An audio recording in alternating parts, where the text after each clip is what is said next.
I was 25 when my parents, Patricia and Henry, stood beside me on a quiet hill in Seattle, Washington, pointing toward a stretch of land that sloped down toward the blue water.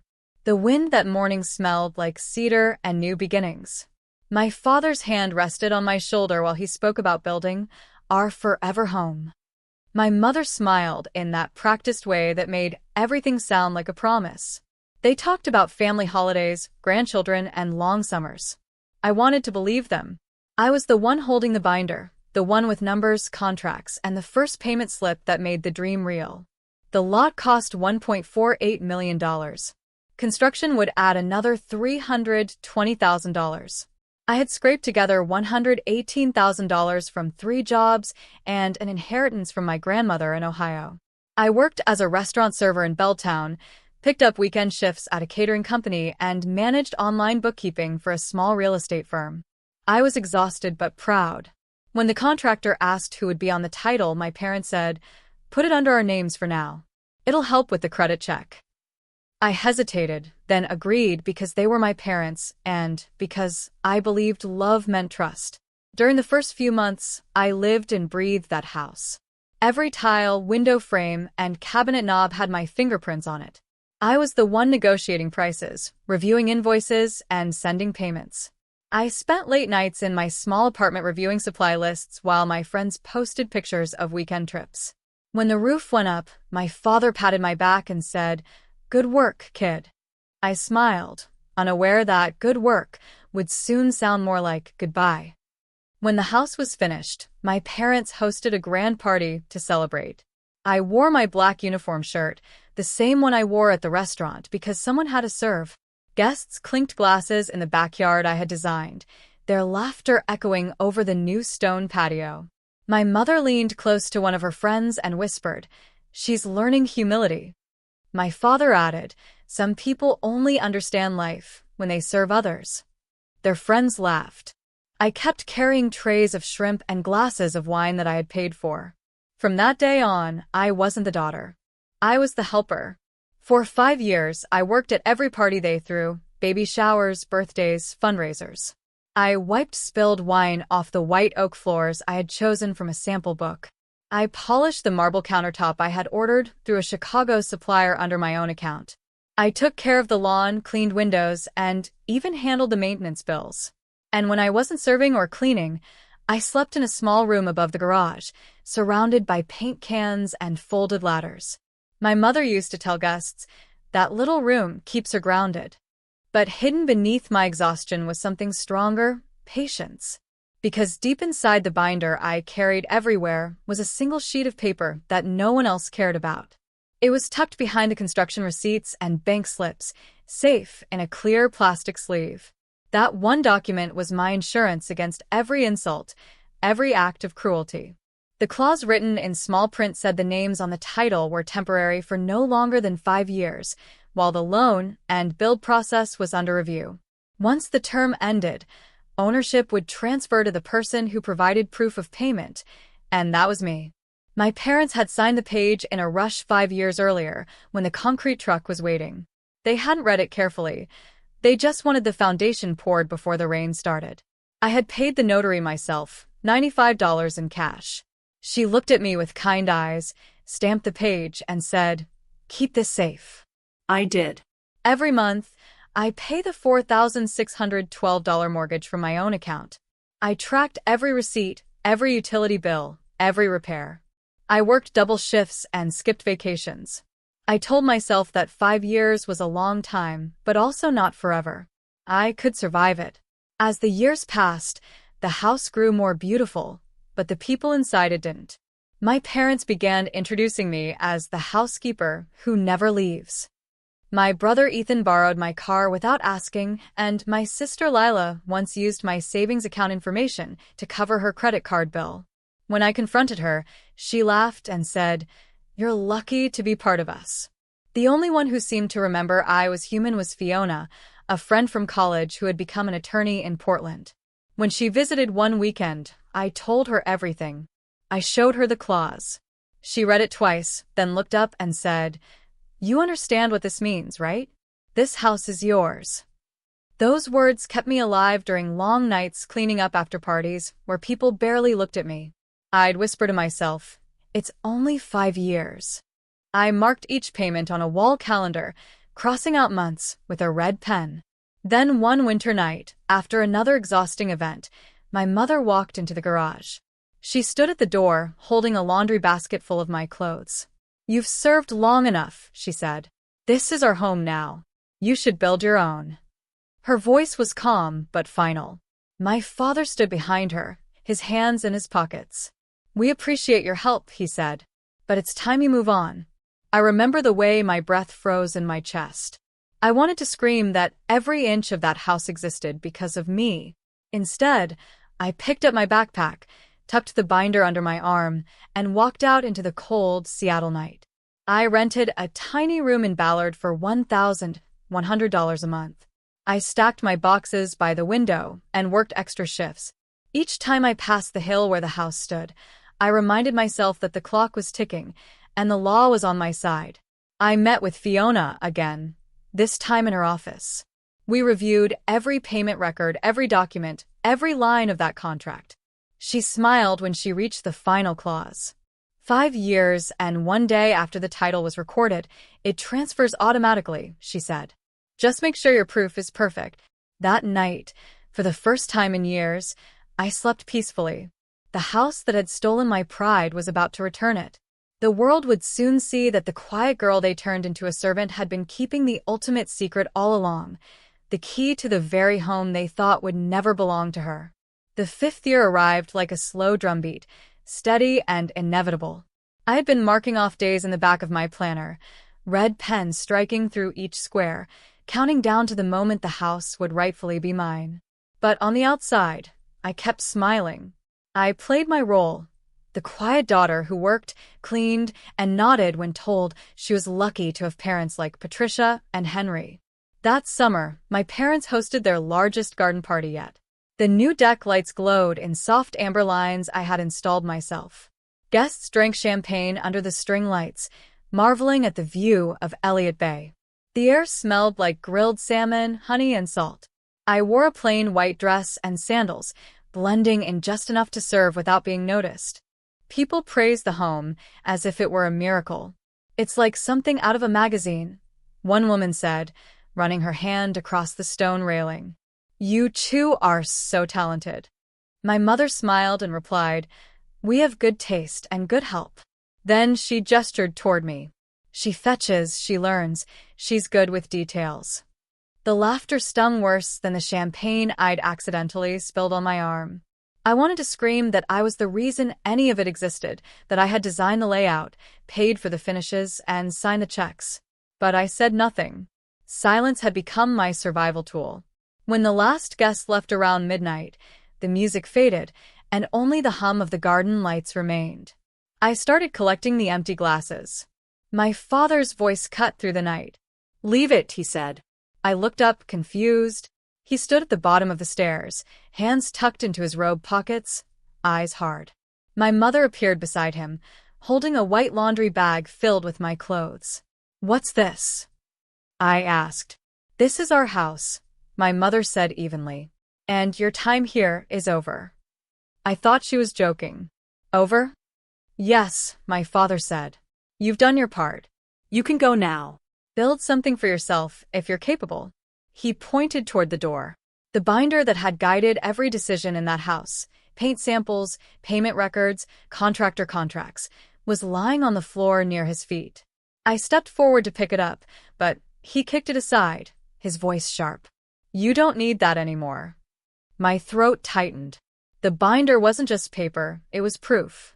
Proof of every dollar I'd earned and spent. Proof that the house wasn't entirely theirs. I took a slow breath, forcing my voice steady. "You can't just throw me out."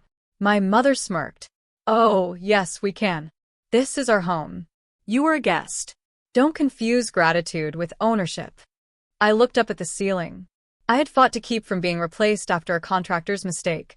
A $15,000 negotiation I had handled myself. I wanted to shout the truth right there, but the years of manipulation weighed heavily than the moment. Instead, I bent down, grabbed the binder, and tucked it under my arm. Outside, the Seattle air was cold enough to sting my eyes. I walked to my car, carrying nothing but a backpack, a few clothes, and a photo of my grandmother. The house lights behind me glowed warm and soft, the same warmth that had once felt like family, but now looked like mockery. I rented a small studio apartment in Ballard the next day for $1,100 a month. It was barely big enough for my boxes, but it was mine. The walls smelled faintly of fresh paint, and the windows rattled when buses passed by. Still, it was peace. For the first time in years, I slept without the sound of footsteps pacing outside my door. I called Fiona Price, the attorney I'd met 5 years ago during the first stages of construction.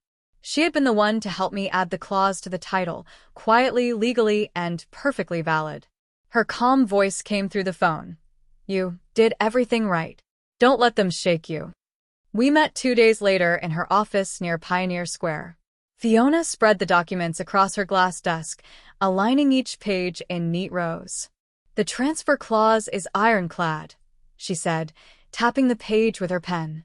5 years and 1 day after the recording date, ownership moves to the person who can prove full payment. That's you. Hearing those words felt like oxygen after years of holding my breath. Still, Fiona's eyes were sharp.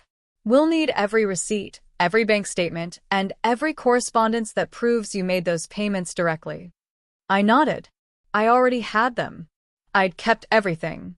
Mortgage payments, insurance records, property taxes, invoices for repairs, even the $347 receipt from when I replaced a broken water heater. I had proof down to the last cent. The next few weeks passed in a strange blur. I worked long shifts at the restaurant, slept little, and counted days like a child waiting for a long-promised birthday. I told no one what was coming. My parents believed they had won. They hosted more parties. My mother posted photos of her home online. My siblings visited for dinners, laughing in the backyard that used to be mine. Every time I passed the house, something in me twisted, but I kept driving. Fiona had told me to hold steady, and I did. Finally, the day arrived. 5 years and 1 day since the title had first been recorded. A Tuesday morning, bright and clear. I woke before sunrise, ironed my navy dress, and printed the final set of documents. My hands shook as I slid the binder into a leather folder. Fiona met me at the King County Recorder's office at 10 o'clock sharp. She was dressed neatly, her briefcase tucked under her arm. "Ready?" she asked. I nodded, though my heart pounded so hard it felt like thunder. We approached the counter together. Fiona handed the clerk the paperwork and the $210 filing fee. The clerk, a woman with calm eyes and silver hair, examined the documents, checked the date, and nodded. Then she reached for the stamp. The sound it made, a firm, deliberate thud, echoed through the office. The time stamp read 10:14 a.m. Fiona smiled. "Congratulations," she said quietly. "The house is now yours." For a moment, I couldn't move. The noise of the office faded, replaced by a silence that filled my chest with something close to relief and vengeance mixed. I had done it. After years of humiliation, after being treated like an outsider in my own creation, the house was legally mine. When we walked out of the building, the sun broke through the clouds, shining on the streets of Seattle. I looked at the deed in my hands, the seal pressed deep into the paper. It felt heavy, alive, and final. That afternoon, I didn't go to work. I drove straight to the house on Magnolia Hill, parked at the curb, and stared at the home that had once exiled me. Tomorrow, I would walk through that door, not as a servant, not as a daughter, but as the rightful owner. The next morning, Fiona picked me up from my small apartment in Ballard. The deed rested in a clear sleeve on my lap, its embossed stamp shining faintly in the morning light. We didn't talk much on the drive. The silence between us carried both calm and tension. Seattle streets were damp from last night's drizzle, the air cool and sharp. As we turned onto Magnolia Hill, I saw the house appear over the rise, its gray roof and white columns framed against the blue sky. My hands tightened on the folder. My father stood on the porch with a mug of coffee, the same way he always had, pretending he owned the sunrise. My mother was beside him, her silk robe drawn close, her lips painted red even this early. They looked like they were posing for a photo that never ended. I stepped out of the car, my heels clicking on the pavement. "Good morning," I said softly. "I'm here to take possession of my property." My mother let out a laugh that sounded too familiar. "You've always had such big dreams," she said. My father's smile didn't move his eyes. "Grow up, Emma," he said, using the tone that used to silence me. But this time, I didn't lower my head. Fiona stepped forward, calm and professional, holding the document. "This property," she said, "has officially transferred ownership. As of 10:14 yesterday morning, the title is under Emma Clark." My father blinked, the color draining from his face. "That's impossible." Fiona handed him a copy of the deed, the ink fresh, the stamp bold. "It's not impossible," she said. "It's recorded. And it's final." My mother snatched the page, scanning it with trembling hands. "This is a trick," she hissed. Fiona's expression didn't change. "It's a contract. There's a difference." They didn't realize that every step of this had been prepared. Fiona had already filed for a lawful possession order, the sheriff's office had been notified, and the notice period had expired. My parents had ignored the legal mail that came weeks ago, assuming it was junk. They had no idea they had been living in my house under grace. 2 sheriff's deputies arrived right on time, both wearing calm, practiced faces. One of them, Officer Merritt, spoke gently. "Mr. and Mrs. Clark, you have 15 minutes to collect personal belongings. After that, the locks will be changed." My mother gasped. "You can't do this." "Yes, ma'am," he said quietly. "We can." I didn't move. I stood by the mailbox, hands folded, breathing through the rush of guilt that tried to sneak in. They had taught me to feel bad for standing up for myself. Not today. Moments later, a familiar black SUV turned into the driveway. My sister Lila jumped out, sunglasses perched on her head like a crown, her husband trailing behind. "What the hell is this?" she demanded. "You can't evict your own parents." Ethan, my brother, arrived minutes later, his jaw tight, his words sharper. "You're stealing from them. You're insane." Their voices tangled together, rising in the warm morning air. Neighbors began peeking out from their windows. Someone across the street pulled out a phone. I stared at the house, the brick I had chosen, the windows I had designed, the hydrangeas I'd planted years ago that still bloomed fat and white by the walkway. I remembered the years I had spent serving dinner on those patios, carrying trays heavy with food I had paid for. I remembered cleaning wine stains while laughter floated through the halls. I remembered the night I slept in the cold garage above the paint cans, listening to the wind whisper through unfinished walls. Now it was mine. Legally, irrevocably mine. At noon, the locksmith's van pulled up. A tall man with sandy hair stepped out, his name tag reading Marcus Hale. He carried a small black case and greeted the officers politely before getting to work. The sound of metal clicking, locks turning, and keys being cut echoed across the yard. My father's voice cracked with rage. "You'll regret this, Emma. You'll end up alone in that house with your money and your pride." I didn't respond. When Marcus finished, he turned to me and handed over 2 new silver keys. "Congratulations, ma'am," he said with a small smile. "Everything's changed. You're secure now." "Thank you," I said and meant it. Fiona squeezed my shoulder gently, then turned to leave. "I'll file the final possession notice this afternoon," she said. "You've earned this. Go inside." For a moment, I stood frozen, the keys heavy in my hand. Then I opened the front door. The air inside smelled the same, lemon cleaner, roses, and faint wood polish, but it felt different. It felt free. I walked through the rooms, slowly. The kitchen glimmered in the midday light, the marble countertops reflecting my face like a faint ghost. My reflection looked older, stronger. I ran my fingertips over the cold stone, remembering the night I'd chosen that exact slab in a warehouse in Tacoma, thinking of how beautiful it would look in the morning sun. Now that beauty was mine. Outside, the shouting had quieted. Through the window, I saw my parents standing near the curb, their suitcases at their feet. A neighbor brought them bottled water, his face uncertain. They looked small, like people from another life. That night, I stayed alone in the house. The silence was thick but not lonely, it was mine. My phone buzzed with calls, most from unknown numbers, some from my siblings. I didn't answer any of them. I walked barefoot across the oak floors, the same ones my mother had once forbidden me to touch with my shoes. For dinner, I made something simple, pasta and tea. I sat at the dining table, the one where I had once stood serving plates for others, and ate quietly under the chandelier. Later, I stepped outside. The street was quiet.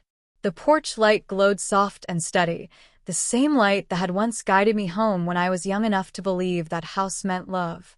Now, it meant something better, justice.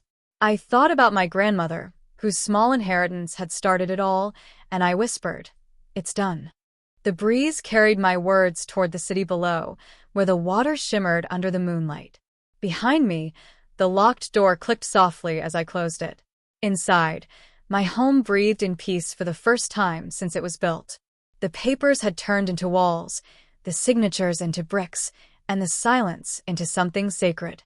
I went upstairs to the master bedroom, the one I had never been allowed to enter, and opened the window. The night smelled of rain and freedom. For the first time, I slept in a bed that truly belonged to me. The morning after the eviction, sunlight spilled across the water and touched the bedroom walls like forgiveness. I woke for the first time in the room that had always been off-limits, the one my mother used to call her sanctuary. The window framed Elliott Bay in soft blue, and the air inside the house felt lighter, as if 5 years of tension had finally lifted from the beams. I brewed coffee, buttered toast, and stood at the kitchen island that had once been my workbench, the same slab of marble I'd scrubbed after their parties. Now it was mine. The first thing I did was change the alarm code. The second was to call a painter. There was a wall in the hallway where my mother had hung a gilt mirror, the one she used to adjust her lipstick before each event. It had always felt like her way of watching me, even when she wasn't there. I told the painter to cover that wall in warm ivory. He charged me $840 and finished by Sunday, leaving behind a faint smell of new beginnings. Outside, my parents refused to leave. They camped on the curb with their suitcases, sleeping under a street lamp. The officers had offered to take them to a shelter, but they refused, too proud or too stubborn to admit they'd lost. Lila came by with coffee and blankets, but they waved her off. Ethan texted me that I was monstrous. Pride is a hard pillow. By the end of the week, they were still there. Neighbors whispered. Someone filmed them and posted the video online with a caption, "Parents evicted by their own daughter." Within hours, strangers were commenting, some calling me cold, others calling me brave. I didn't reply. The deed was my statement, the only one that mattered. I spent that week setting rules for my new life. No trespassing. No parties that mocked my effort. No more conversations disguised as control. I framed my grandmother's photo and placed it on the mantel, her soft eyes watching over me, as they had when I was small. I took a long shower that night and watched the water swirl down the drain, carrying years of resentment with it. Then I began rebuilding not the house but myself. I listed the basement suite for rent at $2,100 a month. Within days, 2 night shift nurses from Harborview, Tia and Naomi, moved in. They brought laughter and life to the house, the kind of presence that didn't demand or belittle. I cleared out the garage, donating the crystal glasses and silver platters my parents had left behind to a shelter downtown. The volunteers thanked me with genuine smiles, the kind my family never gave.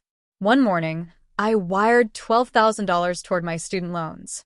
Watching that number drop felt better than any toast or party could. Later, I took a nap in the upstairs room with a window cracked open. The wind smelled like sea salt and rain. For the first time in years, I didn't dream of escaping. But peace has its shadows. On the 10th day, my father stood outside the gate shouting that I had ruined their lives. I walked out holding a copy of the contract. His voice shook with anger and disbelief, the same tone he used to use when I'd disappoint him as a child. "You think you've won," he said. "You think this makes you right." I set the document on the step between us. I didn't ruin anything. I said quietly. You did that the moment you turned love into labor. He called me heartless. I told him I was done being heartbroken. They left 2 days later. I watched from the porch as they climbed into a taxi. My mother's eyes met mine for one brief, cold second before she looked away. I didn't wave. The silence that followed was thick but peaceful, like the air after a storm. I walked through each room that evening and whispered the same word, kept. The oak floors kept. The kitchen kept. The view kept. The lessons kept. I opened my old binder, the one that had survived every insult, every shove toward the margins of my own life. At the back, I slid the final deed behind the quiet page that had started it all. The numbers weren't just records anymore. They were walls, windows, a roof, and proof of endurance. When Fiona called to check in, I told her everything was settled. She laughed softly and said, "Live your life, Emma. You fought for it." Later that week, I phoned the contractor who had built the foundation 5 years ago. I still owed him $2,900 for a punch list I'd never completed. He was surprised to hear from me. "You're one of the few who actually settle debts," he said, laughing. "You've got fire." After we hung up, I stood on the porch again, looking out at the empty street where my parents had once stood. It hurt to see it vacant, but it also felt honest. They had chosen pride over peace, control over compassion. I didn't evict love. I evicted cruelty disguised as family. Each evening, I made small changes. I replaced the heavy drapes with light linen curtains. I planted lavender along the front steps, something my mother had always said clashed with her aesthetic. The scent filled the air each time I opened the door. On the 12th night, rain fell hard. I sat by the window with tea, watching drops race down the glass. The house creaked gently, the way old homes do when they finally relax. I thought about how many times I'd walked these halls with fear in my chest, wondering when they'd throw me out. Now the walls belonged to me. The fear had nowhere left to live. I wrote a letter to my grandmother in a notebook I kept by my bed. "You'd be proud," I wrote. "You taught me that fairness is worth fighting for, even if it costs you everything familiar." When I finished, I placed the pen down and smiled. For the first time, I didn't feel small. Before turning in, I locked the front door and placed the new keys in a small clay bowl by the entryway, a handmade piece I'd bought at a weekend market for $22. It wasn't fancy, but it held everything that mattered. The house was quiet again, but it wasn't empty. It was filled with the sound of my own belonging, the gentle hum of ownership, the peace of knowing no one could take it away this time. I looked around once more, whispering to the walls that had watched my humiliation, "We made it." Then I turned off the lights, climbed the stairs, and slept in a home that finally recognized me as its rightful owner.